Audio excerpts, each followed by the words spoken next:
जी नमस्कार, आप देख रहे न्यूज़ 24 मैं प्रमित। मैं आपको बताते चलूं कि मनुस्मृति दहन दिवस पर अम्बेडकरवादियों ने गृह मंत्री अमित शाह का पुतला एवं मनुस्मृति का दहन रेलवे स्टेशन आरा के प्रांगण में किया, जिसका नेतृत्व नेत्री दुर्गा गोरखनाथ अकेला, अविनाश प्रसाद, राम बाबू पासवान, मालती कुमारी, रामाश्रय यादव, भुवनेश्वर यादव, कयामुद्दीन अंसारी, विजय कुशवाहा, फुलेश्वर सिंह, सतीश कुमार, राजगिरी भगत, अवधेश कुशवाहा, अनूप मौर्य, भोला महतो, देवेंद्र कुमार, सुधीर कुमार मेहता, टुन्नू, राधा कृष्ण, रामनाथ सिंह, डॉक्टर रंजन प्रसाद, राजीव रणविजय कुमार, पाल बाबा, अधिवक्ता गोपाल राम ने किया पुतला स्मृति दहन के उपरांत नेताओं ने क्या कहा, सो आइए अब इस वीडियो के माध्यम से मैं आपको वहां ले चलता हूं। नमस्कार, मैं गोरखनाथ अकेला अम्बेडकरवादी। मैं पूरे आम आवाम को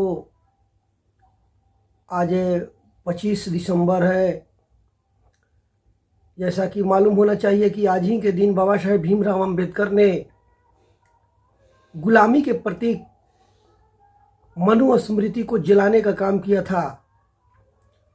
आज हम लोग आरा में सरकारी बस स्टैंड त्रिभुवानी कोठी के पास से हम लोग का अमित शाह का पुतला लेकर एवं मनुस्मृति का पुतला लेकर हम लोग मुख्य मार्ग से होते हुए आरा रेलवे स्टेशन के प्रांगण में आकर यहाँ पर उनको अपराह्न 5 बजे जैसा कि हम लोग मनुस्मृति को जलाने का काम किया। मैं बतलाना चाहता हूँ आखिर यह कदम क्यों लेना पड़ा। अमित शाह मनुस्मृति तो हम लोग प्रत्येक साल जलाते हैं, आज अमित शाह को भी साथ साथ में जलाने का हमें क्यों आवश्यकता पड़ी। मालूम होना चाहिए कि अमित शाह ने एक संवैधानिक पद पर रहते हुए, गृह मंत्री रहते हुए, और उन्होंने जो इस तरह का आध्यात्मिक बयान दिया, आध्यात्मिक बयान वो भी वैसा बयान जो पूरे मानव समाज को अंधविश्वास में ढकेलता है। उन्होंने बाबा साहेब पर जो कमेंट किया, बाबा साहब को अपमानित करने का जिन्होंने काम किया, उन्होंने राज्यसभा में जो बयान दिए कि अंबेडकर अंबेडकर अंबेडकर कहने का एक फैशन बन गया है, इतना ही नाम यदि भगवान का लिया जाता तो 7 जन्मों तक उनको स्वर्ग होता। बताइए, मैंने इस देश को कहाँ ले जाना चाहते हैं। हम ये नहीं कहते हैं कि आप भगवान को मत मानिए, ये भगवान को मानना ये निजी विचार हो सकता है, लेकिन अमित शाह एक भारत के संविधान के अनुसार एक संवैधानिक पद पर हैं, गृह मंत्री हैं, और उनके मुंह से यह शोभा नहीं देता है कि अंबेडकर के नाम से वो चिढ़ करके और ये बात वो कह रहे हैं कि अंबेडकर अंबेडकर को उन लोग रट रहे हैं। तो मैं ऐसे मनुवादी विचारधारा वालों से मैं कहना चाहता हूँ कि अंबेडकर जी का नाम क्यों लिया जाता है। अंबेडकर जी ने जिस समय जन्म लिए उस समय छुआछूत चरम सीमा पर थी। पहले तो मनुवादियों ने उनको पढ़ने लिखने से भी वंचित करने का प्रयास किया, लेकिन विकट परिस्थिति में उन्होंने रात दिन मेहनत करके और ज्ञानार्जन हासिल किया। उन्होंने 32 डिग्रियां एवं 9 भाषा का उन्होंने जो ज्ञाता के रूप में जाने जाते हैं। आज कोलंबिया यूनिवर्सिटी के गेट पर उनका सिंबल ऑफ नॉलेज के उपाधि से विभूषित किया गया है। अमेरिका में उनका भव्य प्रतिमा है।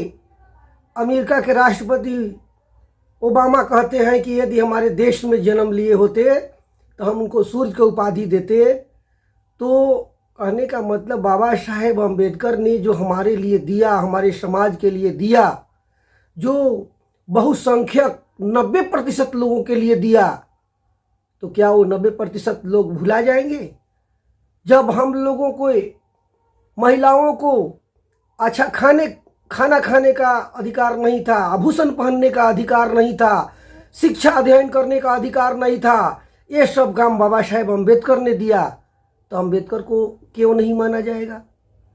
जब हमारे खास करके दलित समुदाय के हर अधिकार से वंचित रखा गया था, वही मनुस्मृति है जिसमें स्पष्ट है कि दलित लोग जो है, क्षुद्र लोग जो है, वेद नहीं पढ़ सकता, वेद पढ़ेगा तो जीवा काट ली जाएगी, वेद सुन लिया तो उनको शीशा पिघलाकर कान में डाल देना चाहिए।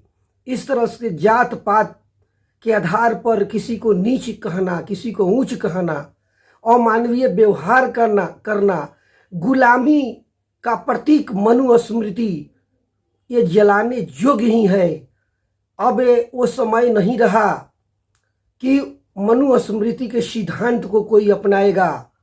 यदि कोई ऐसा सपना में भी सोच रहा है तो अपना विचार त्याग देना चाहिए। और अमित शाह ने जो कहने का मतलब मनुवाद को फैलाने का प्रयास कर रहे हैं, तो उनका सपना कभी पूरा नहीं होगा। उनको कहने का मतलब है कि इसी में भलाई है कि वो इस्तीफा दे दें, और इस्तीफा संवैधानिक पद से इस्तीफा दे करके कहीं जा कर के मठ और मंदिर में वो भगवान के लिए प्रवचन देना चालू करें। हम कहते हैं कि आप अंबेडकर पर कमेंट करते हैं, आप यही कमेंट राम राम पर करिए ना, कि जय श्री राम का लोग नारा क्यों लगाते हैं? वो भगवान का नाम लगाएं तो 7 बार स्वर्ग में जाएंगे, तब उनको देखते हैं कि कितना माने जूता का माला मिलता है। हम कहते हैं कि सभी लोग की स्वतंत्रता है, कोई राम को भजते हैं, कोई रहीम को भजते हैं। अंबेडकर को यदि कोई मानते हैं तो उनको चिढ़ काहे होती है? अंबेडकर ने साक्षात पूरे मानवता के कल्याण के लिए काम किया। हमारा भारत का संविधान बनाने वाले निर्माता बाबा साहेब भीमराव अंबेडकर, उनको कितना भी तारीफ किया जाए कम है। और बाबा साहेब पर कमेंट करने वाले लोग अभी इस हिंदुस्तान में टिकेंगे नहीं। उनका समय लद चुका है। इस देश में अब 2 ही धारा चल रही है, एक अंबेडकरवाद और एक मनुवाद। और मनुवाद मात्र 10% लोग हैं। ये जाति से नहीं होता है, ये मानसिकता है। 10% लोग मनुवादी, मनुस्मृति विचारधारा को मानने वाले लोग हैं, और ये 90% में से भी कुछ लोगों को लोग बरगलाए हैं। और एक समय आएगा कि सब हमारे भाई लोग जो हैं एक हो जाएंगे, और ये 90% लोग एक होकर के इस 10% लोगों का यहाँ से हवाई कर देंगे, उनका समापन हो जाएगा। ये समय अब दूर नहीं है, अब चालू हो गया है अंबेडकर युग। और पूरे देश में आज जो प्रतिक्रिया देखने को मिल रही है अमित शाह के खिलाफ, जो आक्रोश है, अमित शाह को थोड़ा भी लज्जा है तो इस्तीफा उनको दे देना चाहिए। मेरा नाम गोरखनाथ अकेला, मैं अंबेडकरवादी सामाजिक कार्यकर्ता। जय हिंद, जय भारत, जय भीम। तो आपने सुना कि गोरखनाथ अकेला क्या कह रहे हैं। भोजपुरिया जन मोर्चा लगातार कहीं न कहीं अपने 2025 चुनावी सभा को लेकर रण क्षेत्र तैयार करने में लगे हुए हैं, जैसा कि इस वीडियो के माध्यम से मैंने दिखाया। और सरकार पे जो सरकार की नीति और जो सरकार की वादा है उसको लेकर लगातार ये धरना प्रदर्शन कहीं ना कहीं कर रहे हैं, जैसा कि आप वीडियो के माध्यम से मैंने आपको दिखाया।